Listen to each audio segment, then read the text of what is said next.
Well, hello there everybody and welcome back to the channel. Great to see you there and welcome to beautiful Torquay. Here we are alongside Torquay Harbour. Why we're here today? Well, we're going to be doing a little bit of a challenge. I thought let's do one of these YouTube challenge type videos today. We've got a leaflet which Nina is going to show you here, which is called the AGATHA CHRISTIE Mile and more. If you'd just like to open it up, there's a map inside it and it's a bit blowy, so hopefully it'll stay there. And you can see, maybe, on the map here, there are different points marked. This is the AGATHA CHRISTIE Trail. I think there's 13, is there 13 in total, Nina? Yes. 13 in total. I think it's a poetic license on a mile. I think it's closer to 3. Yeah, it's certainly more than a mile. Anyway, we're starting off right here by the harbour, and we're going to see if we can follow each of these points on the AGATHA CHRISTIE Trail, and we're going to try and do them all. It's quite a lot of walking, but it's a good way to showcase Torquay, which sometimes gets a bad press, and I think it's a lovely, lovely place, as you'll see on this video today. So here we go. We're going to try and get through the whole of this AGATHA CHRISTIE Trail, and we're going to start off at the tourist office. And so here we are at our very first stop on the AGATHA CHRISTIE Mile, and we're here at the English Riviera Information Office. And we'll be seeing a few of these as we go along. And this is Vaughan Parade alongside the harbour here in Torquay with its beautiful row of old Georgian houses here. Back in 1890, when Agatha was born, a busy road would have operated along here with donkey carts and horse-drawn carriages rushing past. Cars were also becoming increasingly popular, as were charabancs filled with holidaymakers. And here inside the information office, a wonderful display of Agatha Christie merchandise. Loads of her books here. Postcards, even a jigsaw puzzle and a trivia game, and all sorts of other bits and pieces as well. How wonderful. You can also pick up the actual walk that we're doing today from here. Pop in and see some of the ladies. You can. Brilliant walk. Lots of other info as well, so do pop in. And here we are at point number 2, and we're at Beacon Quay, right alongside Torquay Marina here. It was Beacon Quay that actually used to have the regatta fair, and she loved coming down here as a little girl. She would save up her pocket money, go on the merry-go-rounds and the coconut shies and all the side shows, and it's now obviously more famous for the D-Day memorials. Yeah, we'll have a look at those again in a second. So basically where we are here in Torquay, this used to be where there was a fairground. Yeah, a regatta fair. So totally different to nowadays. Let's just go and have a closer look at these D-Day ramps just across here, which you can see in one of our other videos as well. Yeah, so here you can see one of 2 areas of ramps that were constructed in 1943, obviously during the Second World War, intended as a means of quickly embarking troops and equipment onto landing craft for a future invasion to liberate Nazi-occupied Europe. And there's a D-Day memorial on the wall behind us as well. Let's have a look at that. But here is the ramp, one of 2, and then there's another one just the other side of that white bridge just across there. So this is where they launched some of the boats on their way across to France.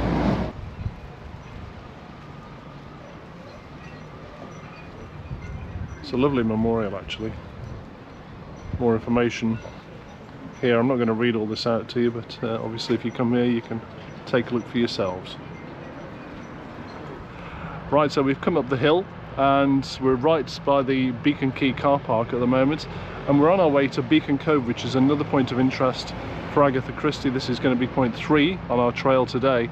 I've never been to Beacon Cove before, so this is going to be quite interesting, and I think to get there we go this way. You can see the Imperial Hotel in the distance, but never been along here before, so let's go and see where it takes us. In fact, there's a poster here, Agatha Christie at Beacon Cove. Bathing was one of the joys of my life. And there she is on the beach with her daughter. 1925. So this is where we're headed for. Let's see if it still looks anything like that now. Do you know, in all the years that we've lived here, I've never been to this cove before. And it actually looks lovely, doesn't it? Wow. Well, I've never been here before, and I've been coming to Torquay for 60 years. Surely you're not that old. Well, 50 plus. 6 years, you mean, don't you? Six, yeah, that's it. Well, this is absolutely lovely. The tide's in, so I'm assuming there's a little beach of some sort there when the tide's out. On the right-hand side there, you can see what it was like a sea life centre, wasn't it? That's right. What was it called? Ocean something or other? Yeah, it had the penguins in there. That was the penguin enclosure. I think it was run by Paynton Zoo, and was. they shut it down 2 or 3 years ago, and nothing seems to have happened with it since. Sadly following COVID, because they couldn't maintain it. Yeah, but it's lovely here. And you were saying that on that spot where that place is on the right hand side, it used to be called Coral. It was called Coral Island, and it was like a water park and fun park really, where you could go for a day. In fact, we'll show you a picture of that in just a second. So anyway, here we are. This is point 3. This is Beacon Cove on the Agatha Christie Trail. Nina has more for us, our fact finder general. I do. This was actually the ladies' bathing beach, because the ladies and the gents couldn't bathe together. So this was a really favourite spot of Agatha Christie. She used to go swimming from here. There used to be 8 striped bathing machines that would be wheeled out, lowered down the bumpy pebbles to the shore, and she could swim straight out into the sea from there with her modesty intact. Oh yes. There was a platform that Agatha actually loved to swim out to, although one day the author nearly drowned following towing her young nephew back to shore. Oh blimey. So thankfully she didn't. Thankfully, yes. Her dad actually pointed out to her that if she went too far out, the men at the yacht club could see the ladies down here. Oh. And we'll show you the yacht club shortly. So I'm wondering, if you're from Torquay, is it a thing to swim out to those rocks and swim around them and swim back again? Is that a thing here? Because I'd have thought, obviously it's a bit choppy today, but on a nice calm day that would be quite doable. Yeah, I'd have thought so, wouldn't it? And I think if you look to the edge of the wall before it goes onto the sort of rock, I think that's where the beach finished, so the bathing would have been quite a long way out. Right. It's certainly a lovely spot right here at Beacon Cove in Torquay. It's a new discovery for us. Yeah. Look, these are the bathing carts. Yeah. And they used to release them on these wires, but into the sea, so the ladies could swim directly off them. Okay, and then they'd winch them back up, a bit like they do with the boats. Yeah. Yeah, because otherwise they'd be very difficult to push across the pebbles, wouldn't they? Yes, they would. What a beautiful spot. And on this one, it talks about it being reserved for ladies only, prior to 1900. Reserved for ladies only with wheeled bathing machines. You can see one in the water just there, and look at the building behind it as well. So here's a picture of what used to be Coral Island. That is what is now this, or was that, because that's now closed as well. But look what a popular place it was. And it was called Coral Island because it was developed by Joe Coral. Yes, him of the bookmakers fame. Wow, yeah, Coral's bookmakers. They had lots of live music here, because Torquay was quite a good scene for live music. Yeah, I bet it was quite buzzing and vibrant, and it's certainly busy on this picture here, which is obviously taken during the school summer holidays. Look at the cars as well on that picture. Oh yeah, look at the old cars. So that's got to be 60s, 70s, isn't it? Definitely, yeah. So there we are, Beacon Cove. Very nice indeed. We don't have to go far to find point number 4 on this challenge today, because there it is on the left hand side, right in front of us, the Royal Torbay Yacht Club. So what is the Agatha Christie connection with this building? Well, Agatha's father, who grew up partly in New York and partly here, was a prominent member here. And he used to be here an awful lot. He would come down from his house at Ashfield in Torquay, in the Barton area of Torquay, where Agatha was born, and he'd come down here and sit with the gents. He did let on after a while that some of the rather salubrious young gentlemen members of the club would have their opera glasses out, looking for the ladies going out bathing from the cove. Oh yes, I can just imagine. And there's a blue plaque over there which we're going to go and have a look at as well. There you are, just commemorating the 150th anniversary of the Royal Torbay Yacht Club, but nothing to do with Christie on that one. We're just actually digressing for a second, because while we were filming the Royal Torbay Yacht Club, just turned round and look what's coming into the harbour. I don't know if you can pick it up on the GoPro here, but just in the harbour entrance is the Waverley. It's just arrived. The Waverley is one of the world's most famous historic paddle steamers. What a beautiful vessel she is. I think she may have just come across from Brixham. Loads of people waiting to get on her, and she's just been escorted in by the pilot boat, which you can see just moving in from the right hand side right now. The pilot boat is an ex-lifeboat, and it's a beautiful beautiful little vessel as well. But look at that. It's going to be a bit choppy out there. It's a bit blowy today, but what a wonderful sight. The Waverley was built in 1946. And she's actually the last seagoing passenger-carrying paddle steamer in the whole world. That's amazing, isn't it? And of course, we've got the Kingswear Castle paddle steamer, which is on the River Dart at Dartmouth, and that does tend to go out into the entrance to the River Dart, a little bit out to sea, but not properly out to sea like this one does. No, this is fabulous. Fantastic to see it.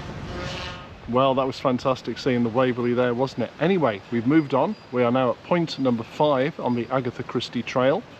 And where are we? Well, you can see behind me, this is the Imperial Hotel. Reading from my notes here, Agatha would have attended many social functions at the Imperial Hotel, and in fact it appears in no less than 3 of her books. They are Peril at End House, The Body in the Library, and Sleeping Murder. And in those books, this hotel was visited by both Jane Marple and Hercule Poirot. Ah yes, famous names in the guest book here over the decades include Queen Victoria and Prince Albert, Edward VII and his mistress Lily Langtry, and the Beatles stayed here as well.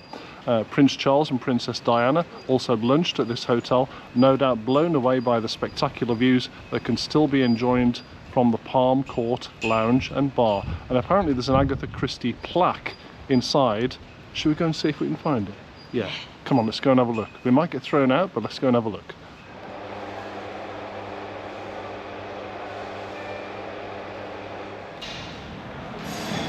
I'll tell you what, this hotel doesn't look much from the outside, but once you come inside, you are back in time.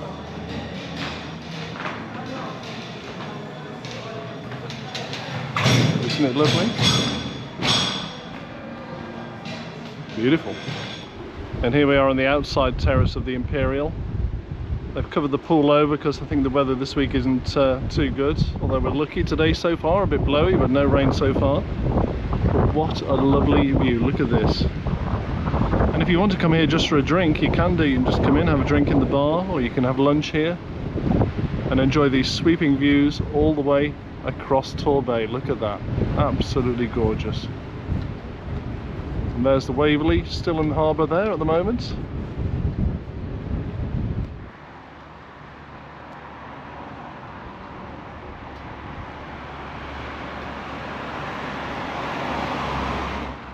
Well, that was a good climb up the hill, but we're here. We're at point number 6 now on our Agatha Christie challenge.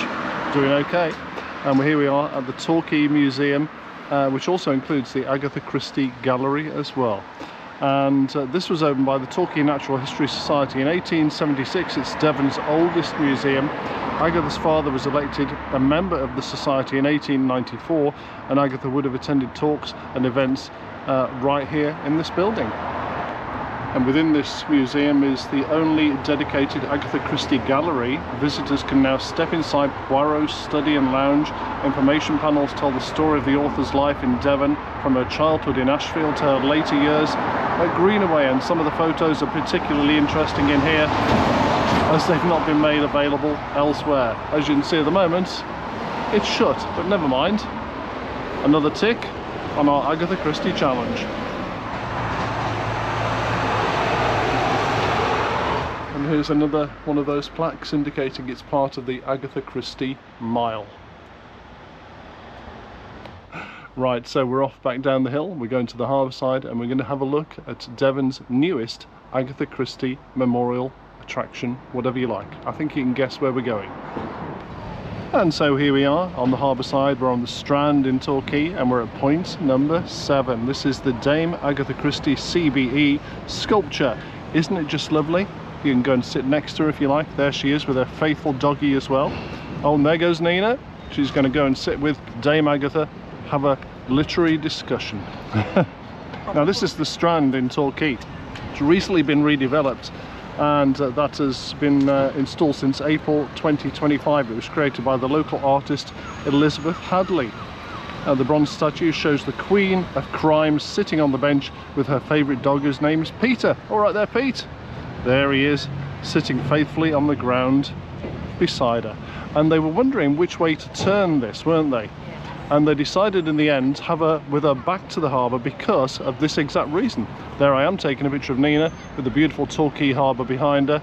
If she was facing the other way, then you'd have the closed Debenham store in the background, which wouldn't really be quite the same, would it? So I think they've done it the right way. So there you go. And of course, while you're here, you have to do the obligatory selfie with Agatha herself.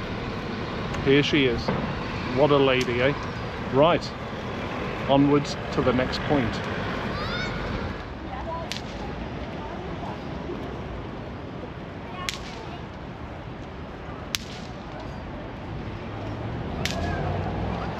And so, after a very nice lunch at Offshore, our favourite harbourside dining establishments in Torquay, here we are at point number 8. Point number 8, yeah. And this is the original bust of Agatha Christie. Yeah, it was commissioned by the English Riviera Tourist Board to mark the centenary of the author's birth, which was in 1890, so that was 1990.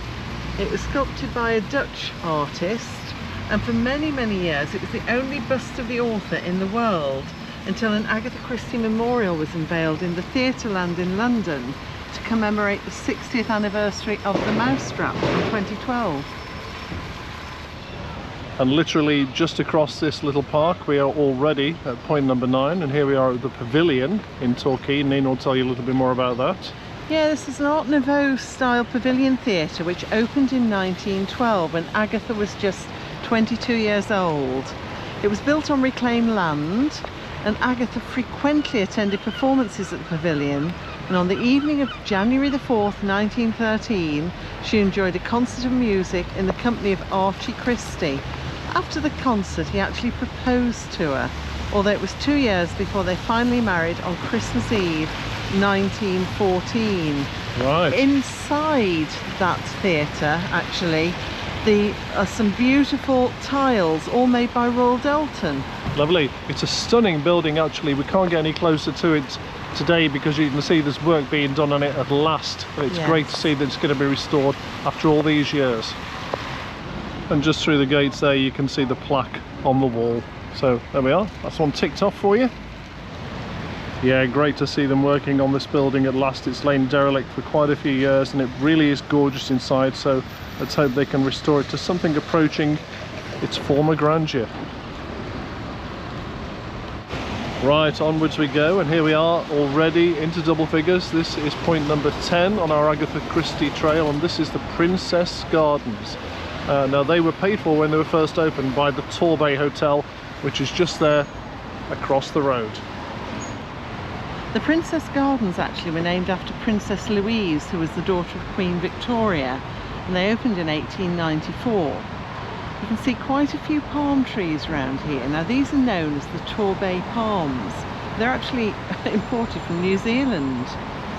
And the link to Agatha here is the fact that she actually featured these gardens in her most popular mysteries, the ABC murders. In the novel, a serial killer works his way through the alphabet, leaving the whole country in a state of panic. A is for Mrs. Asher from Andover, B is for Betty Barnard in Bexhill, and C is Sir Carmichael Clark in Churston. Now, Churston's between Paignton and Brixham, and the way the murderer taunted Hercule Poirot was sending him clues to the next victim, so it caused him to actually come to Devon to do that. This fountain actually is quite fascinating to me because the mouldings of it were used to cast a sister fountain exactly the same, which is outside Raffles Hotel in Singapore. Wow, there you are. Go. Didn't know that before. Thank you very much indeed. And just before we move on, just going back to the previous point where we were looking at the pavilions from the Princess Gardens, you can see just what a large building it is and how much work has got to be done to get it back to its former grandeur, but once it's done, it's going to be quite something.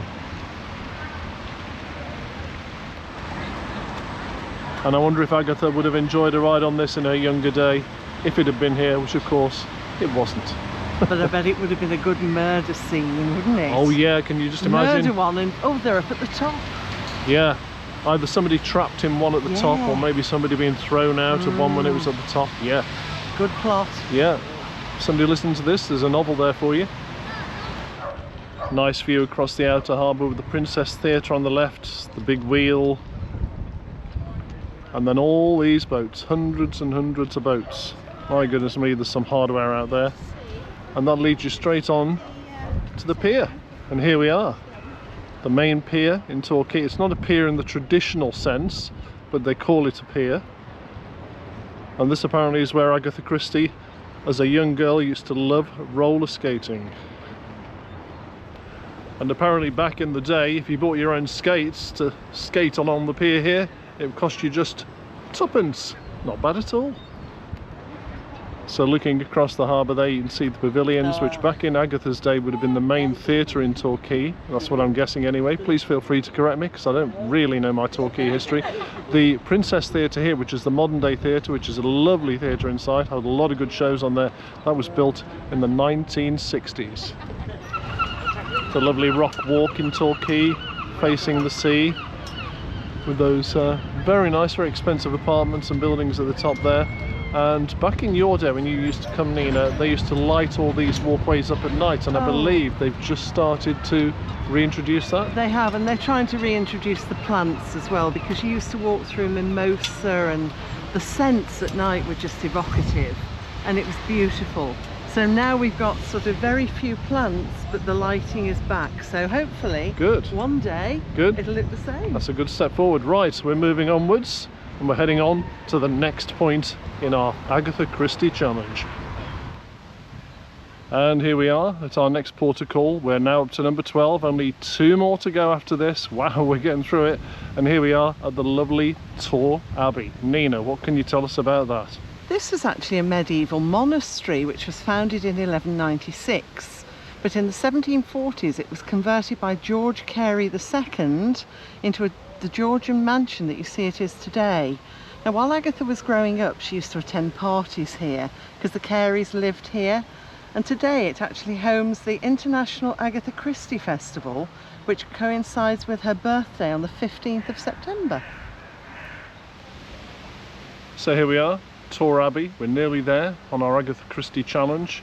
Little bit more about Torquay Abbey. It's a museum today. It's well worth a visit, with 4 floors revealing over 800 years of history and art. The medieval gardens are also home to the Agatha Christie Potent Plants Garden, and a variety of fascinating plants that may kill you or they might cure you. But which is it going to be? And just behind the abbey there's some old ruins, very old there, which I would assume are part of the original structure. But if anybody knows exactly what that was that we're looking at, then stick it in the notes below.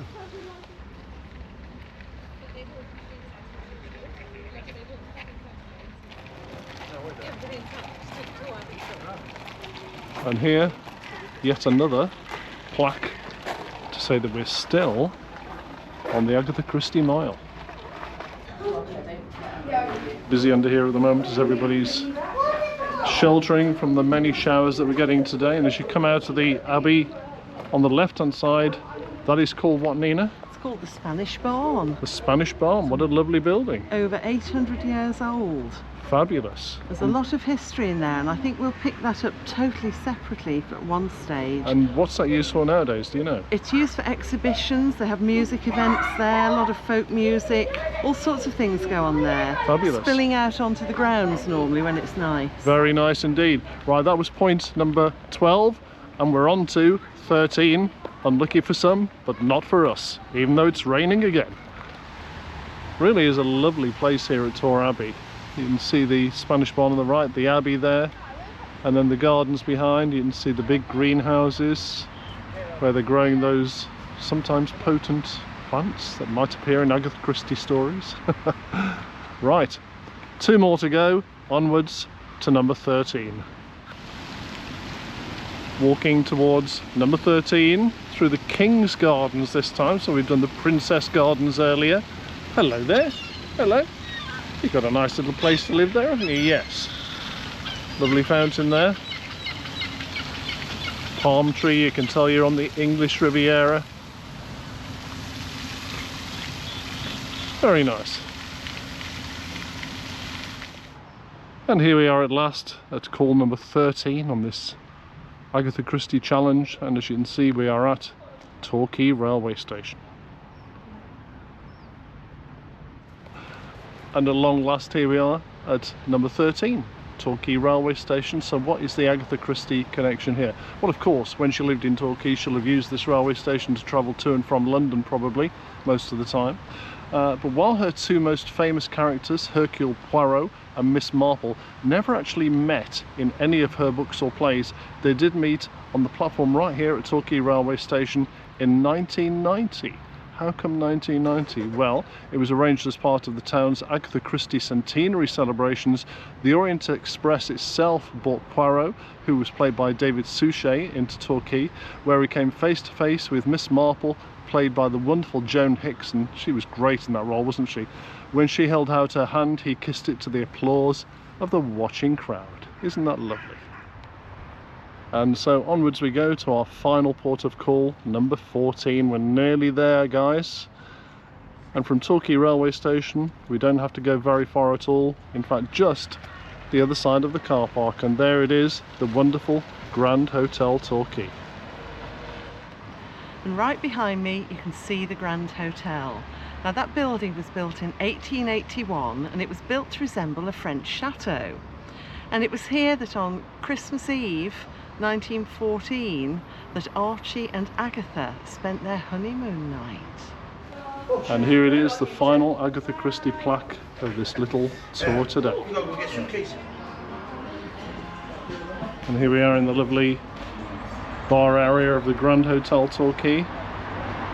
Look at that for a view. Quite something, isn't it, eh? Well, today you can stay in the Agatha Christie suite here at the Grand Hotel. It's a 2-bedroom department furnished in 1930 style with a vintage typewriter under a portrait of Agatha and breathtaking views across the bay. Indeed, this view was voted one of the best views in the world by the British Guild of Travel Writers. And there we have it. We have done it. We've achieved the Agatha Mile. That was a big mile. All 14 points done, ticked off and dusted. We've been following this leaflet, which you can get from the tourist office alongside the harbour in Torquay. And it's been great. It's been really good fun. We've had very mixed weather, but as you can see now, just as we're finishing, the sun has come out. I've seen places I didn't know existed. I think my big surprise of the day was Beacon Cove. Yes. That was absolutely lovely. Yeah. Anyway, hope you enjoyed that, and maybe it's inspired you to come here to Torquay to do something like this yourself. Thanks so much for watching, and I hope you'll stay with the channel and subscribe, give us a like and all that sort of stuff as well. And enjoy the rest of your day, and we'll see you again very soon on the next one. Bye for now. Bye. Bye. Bye.